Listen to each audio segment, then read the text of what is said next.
It all started on a warm Wednesday morning. I had just finished trimming the tall hedges by the edge of my property that overlooked Lake Willeridge. Birds chirped above while the lake shimmered like glass, reflecting the cloudless sky. Peaceful until I heard the unmistakable sound of tires crunching onto gravel. I looked up and saw a shiny black SUV, pulling into my private drive without invitation. I already knew who it was. Karen Dempsey, head of the HOA, the type who weaponized her clipboard and heels like armor. Her smile was as forced as the French manicure she waved with as she stepped out of her vehicle. "Good morning," she chirped with a tone so sugary it hurt my teeth. "We need to talk about your land." I wiped my hands on a rag and walked over calmly. "It's my land, Karen. Not sure what else there is to talk about." She inhaled sharply. "You own the last lot standing between us and our proposed Lake Villas expansion. The board is ready to make you an offer, a generous one. For the good of the community, of course." I crossed my arms. "I'm not selling." Her fake smile flickered. "You might want to reconsider. Holding out only makes you a problem." I raised an eyebrow. "Is that a threat?" "Oh, no," she said, blinking innocently. "But I'd hate to see you isolated, forgotten." I let silence hang in the air. She couldn't know that I'd faced tougher threats in the past. Real ones that left more than words behind. I turned slightly to pick up my work gloves from the bench, and that's when her eyes locked on it. The ink on my shoulder, peeking from beneath. My tank top, a black scorpion, wrapped around a paratrooper dagger, flanked by the dates of 2 tours overseas. Her expression froze. All color drained from her face. The clipboard dipped. "You were in the military?" she stammered. I nodded slowly. 15 years. Special operations. And I really value my peace now. She backed up half a step. "Well, we'll be in touch." And with that, she turned on her heel and marched back to her SUV, this time without the pep. As the engine disappeared down the road, I smiled faintly. The game had changed. Karen didn't waste time.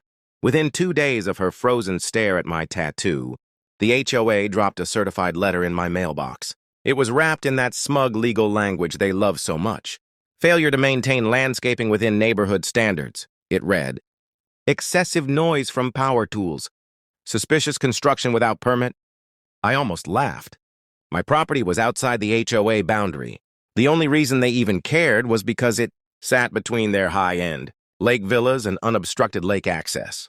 Without my land, their expansion was boxed in, like a mansion with no front door.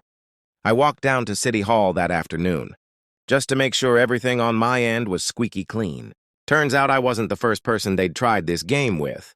The clerk, a tired man named Eddie, raised an eyebrow when I told him about Karen and her offers.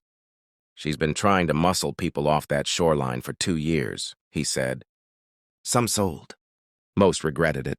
But your zoning is clear. No HOA jurisdiction." I thanked him and headed home. But Karen wasn't done.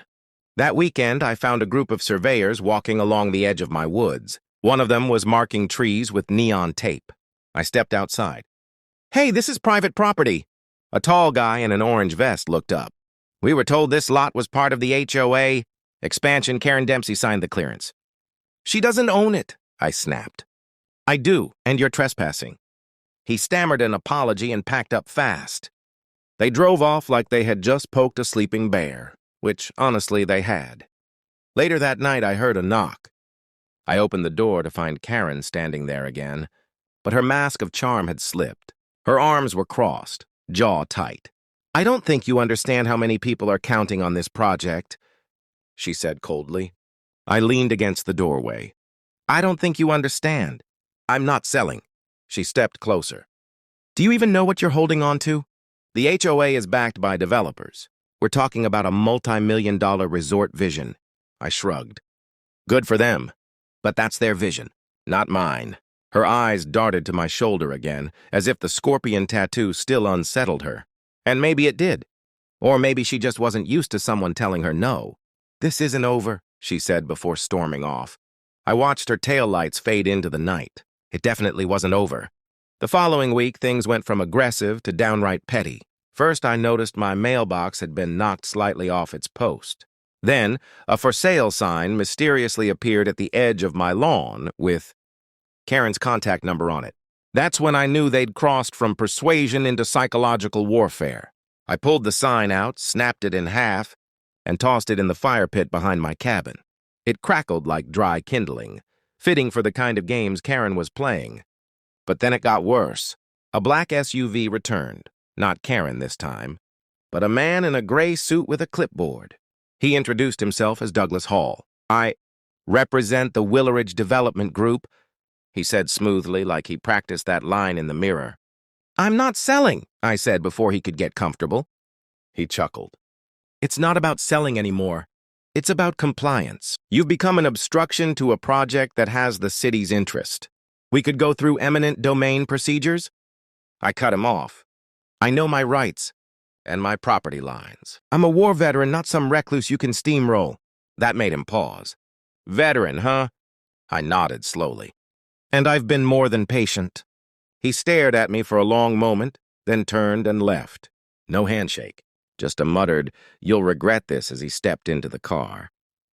That night, I went to the shed and opened a crate I hadn't touched in years. Inside were maps, satellite photos, and military-grade GPS coordinates. Not of enemy territory, but of my land. I had done the surveys myself after buying this place. It used to be part of a survival training compound years ago. No one had better records of it than me. The next morning, I returned to City Hall with those documents. Eddie, the clerk, helped me officially register my parcel's protected buffer zone. Turns out, the wetlands behind my cabin, where Karen wanted to build a boat, dock, were federally restricted. And then I found something golden. Buried in old records was a clause that restricted any commercial development. Within 500 feet of that, buffer zone without unanimous consent from bordering landowners. Guess who was the only bordering landowner? Me. I made copies of everything and mailed them. One to city planning, one to the HOA office, and one directly to Karen, with a sticky note attached. Nice try. 2 days later, she showed up again.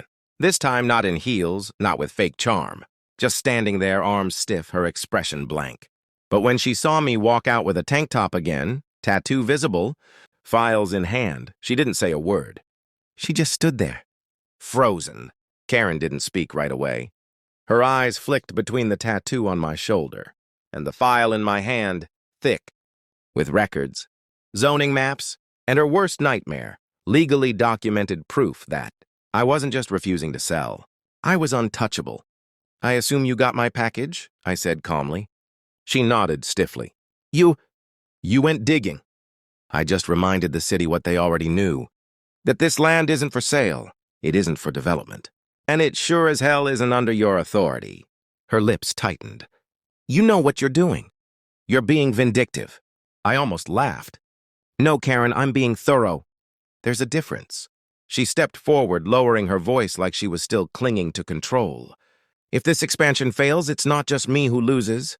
Dozens of families could benefit from that waterfront. New parks, new homes, you're standing in the way of progress."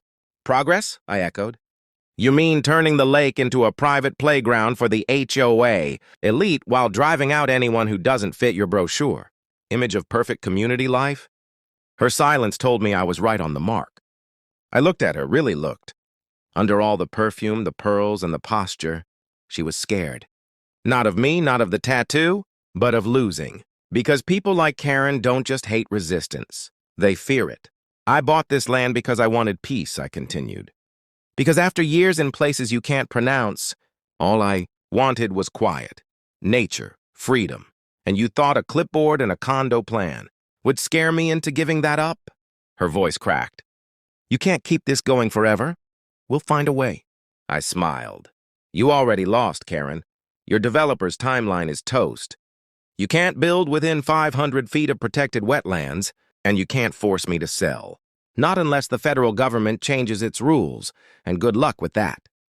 She didn't reply, just stared, then slowly turned to leave. No parting threat this time, no smug farewell, just a quiet, bitter retreat. Weeks passed.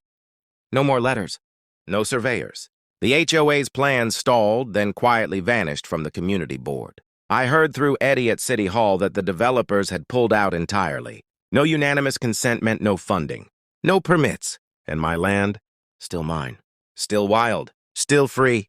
I went back to my quiet days, fishing at sunrise, trimming hedges, brewing strong coffee in the morning air. And every now and then, I'd catch a glimpse of Karen driving by slowly, still looking, still remembering, but never stopping.